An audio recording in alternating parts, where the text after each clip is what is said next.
Judul yang kita pakai karena berkenaan dengan masa pandemi. Pada waktu itu kita pahami di bulan Desember kita mendengar mulai terjadinya pandemi.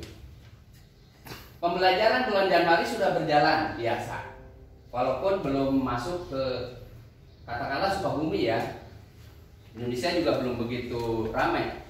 Tapi di kala bulan Maret pada waktu itu kita ingat hasil keputusan pemerintah daerah juga pemerintah provinsi bahwa semua kegiatan pendidikan di persekolahan itu dialihkan ke belajar di rumah.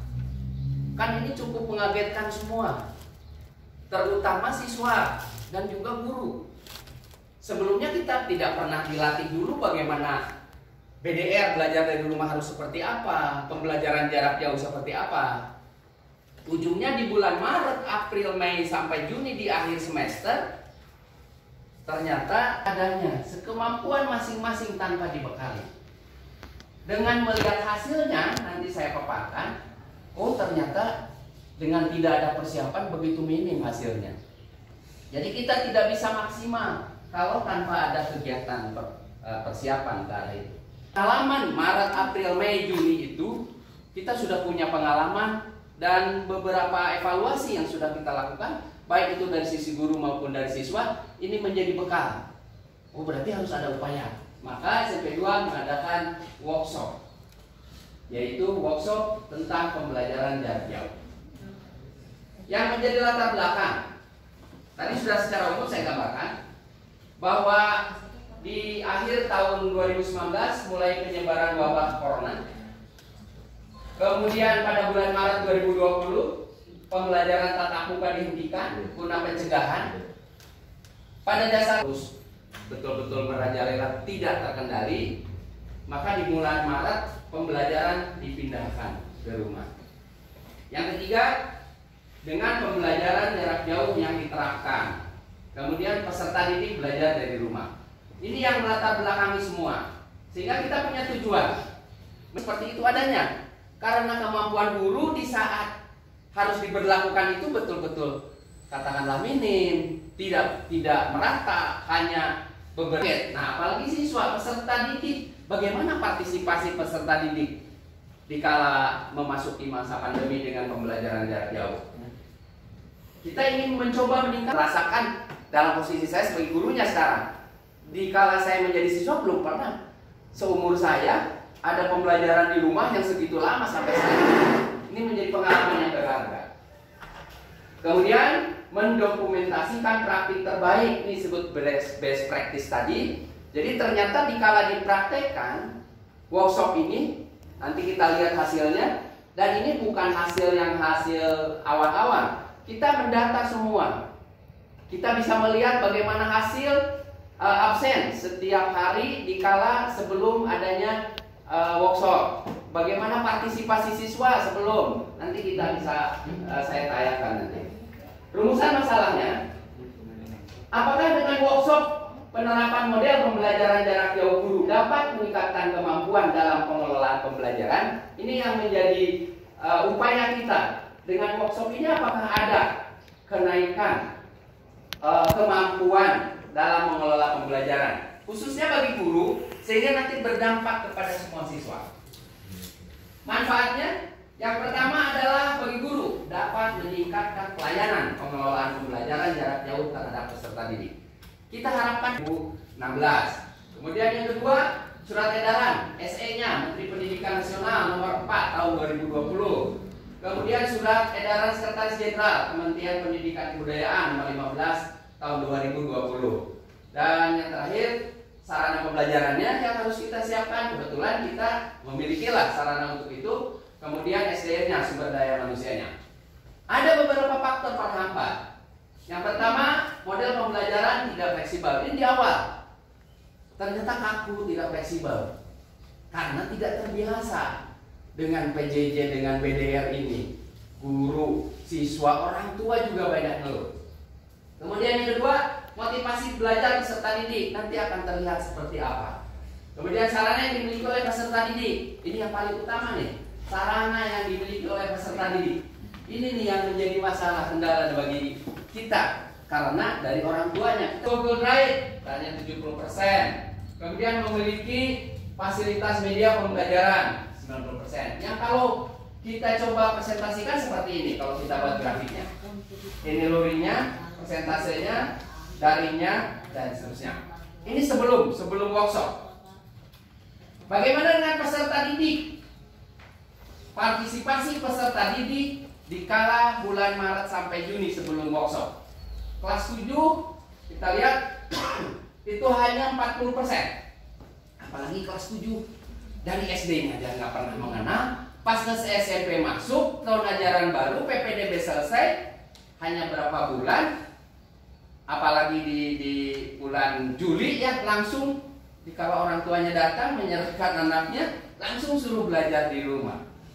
Kalau di bulan Maret, April, Mei, Juni, kelas 7 yang sebelumnya naik seperti itu.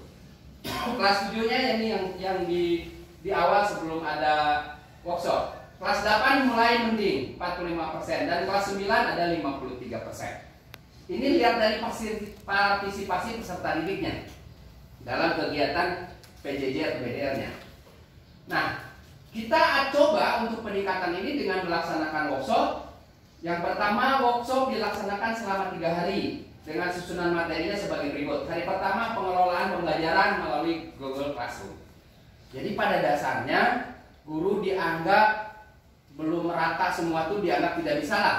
Bagaimana untuk pembelajaran melalui Google Classroom, pemanfaatan Google Drive, kemudian sebagai media penyimpanan bahan secara daring. Kita adakan itu hari pertama. Hari kedua, penyusunan RPP daring dan luring dilanjutkan dengan penyusunan RPP melalui NBMP maupun Instagram. Ini hari keduanya. Kemudian hari ketiganya adalah presentasi hasil kegiatan serta pengumpulan contoh hasil pekerjaan penyusunan RPP. Nah, selama 3 hari ini kita coba. Nah, kita belum lihat dari hasil yang pertama sebelum ada workshop, kemudian dilaksanakan workshop. Nah, berjalan kegiatan pembelajaran dengan PJJ dan BDR-nya, maka hasilnya kita bisa melihat setelah workshop, ternyata RPP luring dari Bapak Ibu gurunya meningkat menjadi 85%. Ini datanya ada di kurikulum, jadi bisa dikumpulkan. Kemudian RPP daringnya 90%. Nah, betul-betul ada peningkatan. Jadi ternyata betul-betul bermanfaat dan ini dianggap kegiatan yang cukup baik untuk peningkatan itu. Kemudian memiliki dokumen penilaian sampai 80%. Nah, ini Google Classroom hampir 100%. Jadi dengan kegiatan workshop ini guru udah dianggap mahir dengan menggunakan IT. Akhirnya dikala katakanlah sekarang untuk semester 2 ada surat edaran dari Bupati bahwa kita harus melaksanakan lagi pembelajaran jarak jauh. Ternyata tidak terlalu kaget. Hanya nanti kita melihat bagaimana tingkat kejenuhan, mungkin tinggal itu bagaimana variasi kita. Kemudian memiliki Google Drive hampir 100%, memiliki fasilitas, nah semua ini dituntut. Jadi bahkan dibatasi oleh kurikulum. Jam 8 semua materinya harus sampai. Nah, ini kan dituntut. Yang tidak ditanya, ini udah tinggal 30 menit lagi. Walaupun pelaksanaannya di mana saja Bapak Ibu gurunya, tidak jadi masalah. Akhirnya kalau kita presentasikan ternyata RPP sekarang sudah sampai pada 85% untuk luringnya dan untuk daringnya 85%, untuk luringnya, untuk daringnya 90%. Nah, tadi saya katakan yang difasilitasi oleh sekolah tidak hanya daring, luring juga difasilitasi, kita juga dituntut, diminta untuk ada RPP-nya. Kemudian dokumentasi penilaian dan seterusnya 80% kalau kita gambarkan di dalam grafiknya seperti ini, diagram batang. Nah, bagaimana dengan siswa? Tingkat partisipasi siswa peserta didik ternyata meningkat kelas 7 sampai 74%, kelas 8 sampai 67%, kelas 9 sampai 77%. Nah, ini bisa dilihat dari absen hariannya. Memang kita tidak batasi. Dari mulai jam 8 misalnya sampai jam 4, khawatir kan Androidnya hanya satu, dipakai dulu bapaknya, ibunya. Satu saat dia bisa pakai itu. Kapanpun dia bisa pakai, kemudian bisa. Nah, ternyata setelah gurunya diberikan pemahaman, langsung juga kepada siswa dari wali kelasnya dibimbing cara masuknya seperti apa, bagaimananya. Ternyata ini cukup meningkatkan partisipasi peserta didik dalam kegiatan pembelajaran. Sehingga kesimpulannya Bapak peserta Ibu, kan durasinya tidak terlalu banyak. Pembelajaran jarak jauh merupakan kebijakan yang dibuat oleh pemerintah. Kita tidak bisa melawan, tidak bisa ngelak PJJ ini. Kalau ada sekolah yang masih terus tidak melaksanakan PJJ, bagaimana nanti kalau tatap muka tidak ada, PJJ tidak ada? Khawatir nanti walaupun kurikulumnya juga yang disederhanakan, tetap kan pembelajarannya harus terus berjalan. Pembelajaran jarak jauh merupakan kebijakan yang dibuat oleh pemerintah di masa pandemi, khususnya dalam pengelolaan pembelajaran di sekolah. Yang kedua, hasil yang diperoleh nampak dari presentase peningkatan partisipasi PJJ kelas 7 yang tadinya angka 40% berubah menjadi 74%. Yang kelas 8 asalnya 45 jadi 67, sedangkan kelas 9 dari 53 menjadi 77%. Kemudian kesimpulan terakhir, peran aktif sumber daya manusia yang didukung sarana yang memadai telah menjadi faktor pendukung. Ternyata memang sarana tidak bisa dielak, harus ada. Di sekolah WiFi juga harus mumpuni, fasilitasnya juga Bapak Ibu guru kalau di sekolah juga harus. Ya artinya tidak menjadi hambatan. Ulah pas diuploadnya muter hanya ketika iraha batas waktu habis jam 4 saya masuk ke newa, ini juga menjadi satu kendala. Ternyata faktor pendukungnya, peran sertanya ini juga sangat mempengaruhi sekali. Akan tetapi beberapa kendala yang menjadi faktor eksternal diantaranya motivasi peserta didik dan peran serta orang tua dalam membimbing PJJ itu perlu menjadi perhatian di masa yang akan datang. Kita tidak bisa kalau terus-terusan memanggil orang tua, mereka juga terlalu inilah. Memang ada orang tua pacena ketinggalin nama belajar wae, tadinya muka wae HP. Nah mungkin pengawasannya tidak jauh orang tua, sampai lihatnya harus sampai ke dalamnya, lihat apa aja di sana. Saya kira ini sebagai satu kesimpulan Bapak Ibu, maka ini dianggap sudah dialami dan memang ini merupakan kegiatan yang dapat membangkitkan motivasi yang juga dapat meningkatkan partisipasi dari semua. Saya kira demikian.